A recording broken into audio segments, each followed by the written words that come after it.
नमस्कार दोस्तों। आज मैं आपको एक ऐसी कहानी सुनाने जा रहा हूँ जो शायद आपके शहर की किसी गली में रोज दोहराई जाती हो, पर अक्सर हम उसे देखकर भी अनदेखा कर देते हैं। ये कहानी है आशा और विश्वास की, एक छोटे से पल की जो किसी की दुनिया बदल सकता है। ये तस्वीर मुंबई की किसी भीड़भाड़ वाली सड़क की है, जहाँ एक दादी अम्मा अपने फूलों के ढेर के साथ बैठी हैं। उनके चेहरे पर सूरज की रोशनी पड़ रही है और उनके हाथ बड़ी फुर्ती से गेंदे के फूल पिरो रहे हैं। आसपास गाड़ियों का शोर है, लोग अपनी धुन में भागे जा रहे हैं। कुछ लोग दादी को देखते हैं, कुछ नहीं। दादी का नाम है शांताबाई। शांताबाई पिछले 40 सालों से इसी जगह पर फूल बेच रही हैं।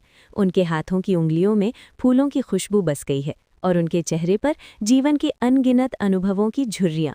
आज सुबह से धूप तेज थी और ग्राहक भी कम थे, बस कुछ ही गजरे बिक पाए थे।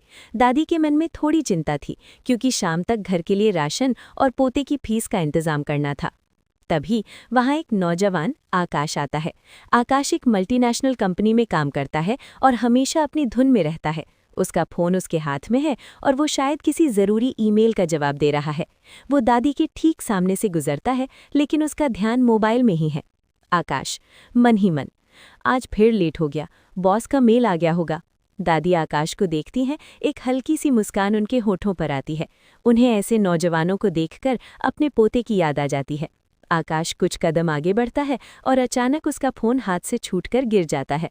फ़ोन सड़क पर जाकर जोर से बजता है। आकाश घबराकर फ़ोन उठाने के लिए झुकता है। उसी पल शांताबाई की नज़र उस फ़ोन पर पड़ती है। फ़ोन के गिरने की आवाज़ सुनते ही वो तुरंत फुर्ती से अपना हाथ बढ़ाती हैं और फ़ोन को सड़क पर कुचले जाने से ठीक पहले रोक लेती हैं। आकाश अपना फ़ोन ठीक ठाक देखकर हैरान हो जाता है। वो दादी की तरफ देखता है, जिनके चेहरे पर एक सुकून भरी मुस्कान है। आकाश, दादी, आपने मेरा फ़ोन बचा लिया, बहुत बहुत शुक्रिया। शांताबाई हल्की आवाज़ में, कोई बात नहीं बेटा, ध्यान रखा करो, ये आज के ज़माने में तुम्हारी दुनिया होते है। आकाश मुस्कुराता है। पहली बार उसने इतनी भीड़ में किसी अजनबी से इस तरह की नेकी महसूस की थी। उसका ध्यान दादी के फूलों पर जाता है, रंग बिरंगे गेंदे और गुलाब खुशबू बिखेरते हुए। दादी, ये फूल कितने के हैं? जो तुम्हें पसंद आए बेटा। आकाश ने झट से 2-3 गजरों की मालाएं खरीदी। फिर उसकी नज़र एक छोटे से बच्चे पर पड़ी जो पास के एक दुकान में काम कर रहा था और दादी के फूलों को लालच भरी नज़रों से देख रहा था। दादी, ये एक माला उस बच्चे को दे दीजिए, मेरी तरफ से। शांताबाई की आंखों में चमक आ जाती है। उन्हें हमेशा से बच्चों को खुश करना पसंद था। उन्होंने तुरंत एक माला बच्चे को दी। बच्चा खुशी से उछल पड़ा। ये छोटी सी घटना आकाश के दिल को छू गई।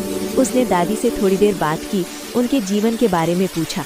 शांताबाई ने उसे बताया कि कैसे वो हर सुबह 4 बजे उठकर फूल चुनती हैं, कैसे उन्हें फूलों की खुशबू में ही सुकून मिलता है। बातचीत के दौरान आकाश को एहसास हुआ कि कैसे हम अपनी तेज़ रफ्तार जिंदगी में ऐसे छोटे छोटे पलों को भूल जाते हैं जो असली खुशी देते हैं। जाने से पहले आकाश ने दादी के फूलों की एक तस्वीर ली और अपनी कंपनी के ग्रुप में आज की सबसे अच्छी सुबह कैप्शन के साथ पोस्ट कर दी।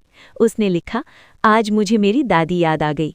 एक छोटी सी मदद और एक प्यारी सी मुस्कान दिन बना देती है। कुछ ही घंटों में आकाश की पोस्ट वायरल हो गई। उसके दोस्त और सहकर्मी दादी के फूलों की दुकान पर पहुंचने लगे। किसी ने गुलदस्ते खरीदे, किसी ने मालाएं। शांताबाई की शाम तक सारी फूलों की बिक्री हो गई।